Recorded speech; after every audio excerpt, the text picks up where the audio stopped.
Good morning साथीहरू। आज यो बिहानीको समयमा म फेरि पनि तपाईँहरूलाई मेरो भिडियोमा स्वागत गर्न चाहन्छु।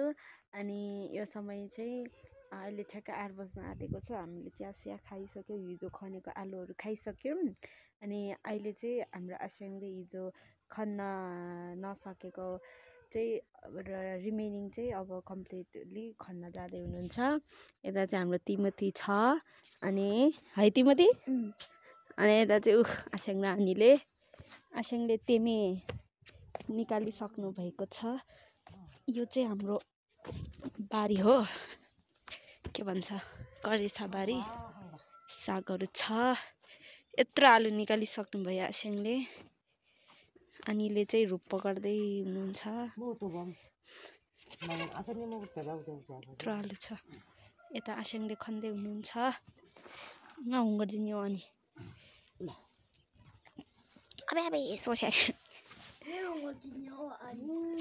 मम हो मम, तिमीले त आस्याङले यत्रो खाल्डो खनिसक्यो भाइ। अझै त्यहाँनिर आलु।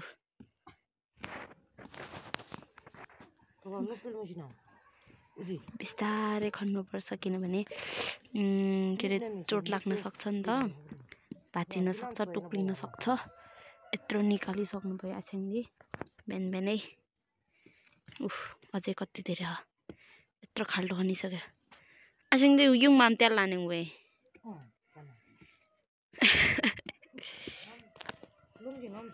आस्याङ त बलियो हुनुहुन्छ नि हाम्रो आस्याङ त। हामी त खाने मात्र हो, हेर्ने खाने। अघि त भिडियो बनाउँदा पज भएछ।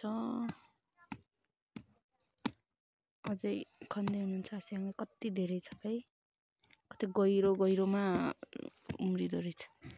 यता आनीले गर्दै हुनुहुन्छ। यत्रो निकालिसक्नु भयो।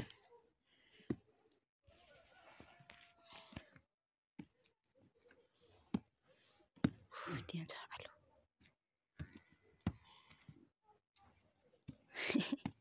तिमी त स्याउ अभी काला हुँदो रहेछ।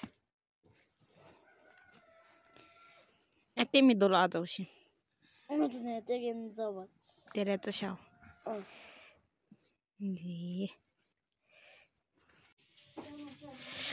ल हे हाम्रो तरकारी। यो चाहिँ आजको सङ्क्रान्तिको यो चाहिँ के भन्छ, साग हालेर तिलीको मासु हो। अनि यहाँ दिदीले काट्दै हुनुहुन्छ यता। अनि त्यहाँ पछि यो चाहिँ के भन्छ, बोसो। यसरी गरेपछि तेल हाल्नु परेन होइन साथीहरू। तिलीको सुँगुरको भएपछि त बोसो त अभियसली हुने नै भयो। अनि यसमा टक्क लाएर साग मिसाउने अनि खाने। आस्याङ त त्यो अघि बिहानको त्यो आलु अझैसम्म भ्याएन रहेछ, त्यही खनिरहनु भएको। अनि हामी चाहिँ यता तरकारी पकाएर भात अघि नै पाकिसक्यो। अनि हामी अहिले खानेछौँ। आज चाहिँ माघ 1 गते, माघ सङ्क्रान्ति। That's why.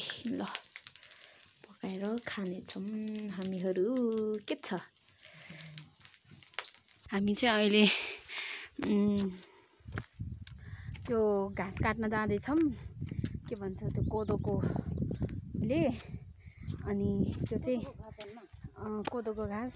अनि त्यो चाहिँ अहिले हिजो देखाएको गोरुहरूलाई गोरुहरूलाई दिन जाँदैछौँ, दिनको लागि। अनि म र हाम्रो यो कान्छी दिदी। अनि त्यहाँ पछि हामी चाहिँ कहाँ हो भन्दाखेरि त्यो यादोङ जग भन्छ हो, त्यहाँनिर चाहिँ हामी घाँस काट्न जाँदैछौँ साथीहरू।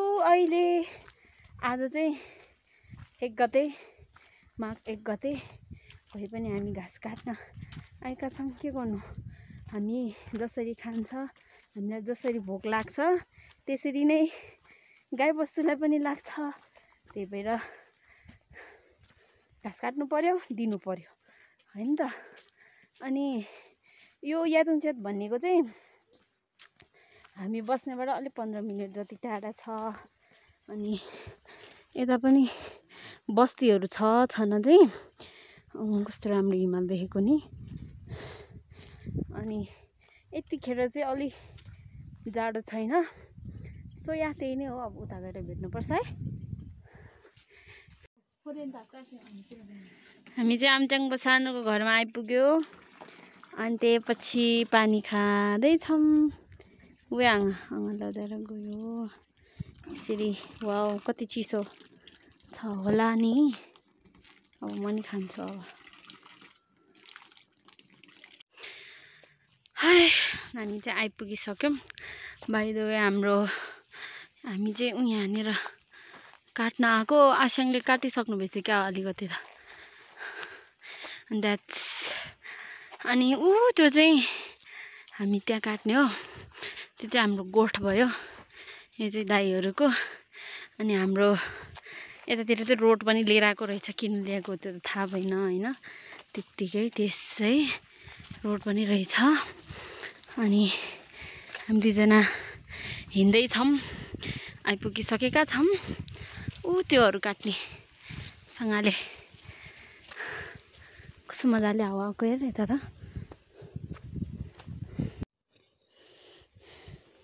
हामी चाहिँ आइपुग्यौँ। यो काट्नुपर्छ अब हामीले। यता चाहिँ हैसा तिखारिँदैछ। अब हामीले काट्छौँ। यति चाहिँ आस्याङले काटिसक्नु भएछ। उतापट्टिको गरा यहाँबाट वाउ कस्तो राम्रो हिमाल। Wow wow wow. हामी अब काट्नेछौँ।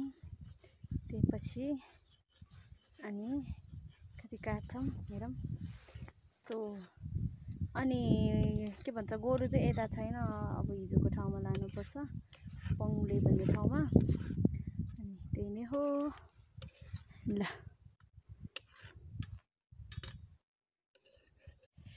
ल है साथीहरू, हामीले चाहिँ यत्रो काटी भइसक्यौँ। अब चाहिँ भारी लाउँदैछौँ। भारी लाउँदै हुनुहुन्छ दिदीले। यो चाहिँ एउटा भारी भइसक्यो।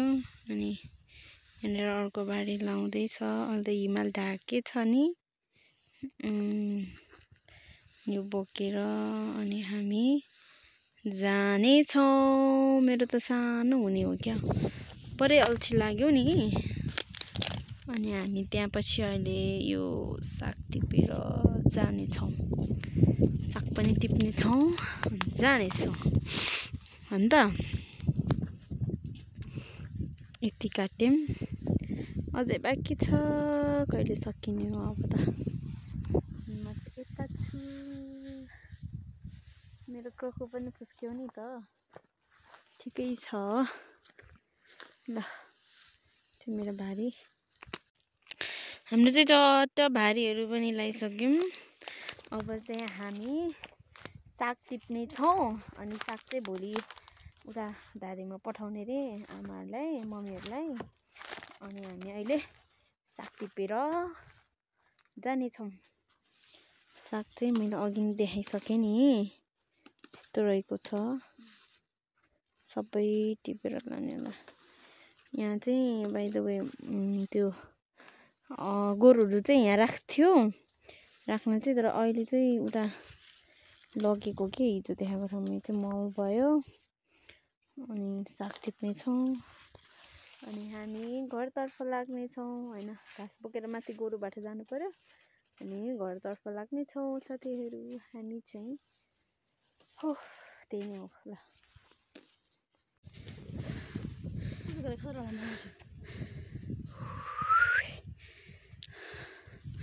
हाम्रो रङ चाहिँ यसरी गरे हामी चाहिँ आइपुग्यो साथीहरू।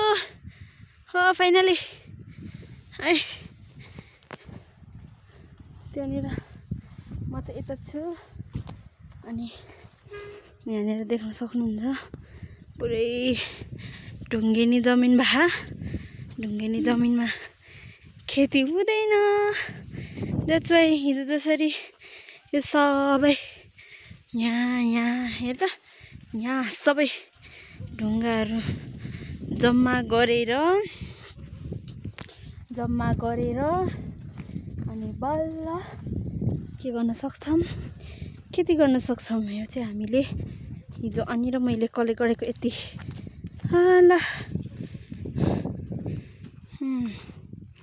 भारी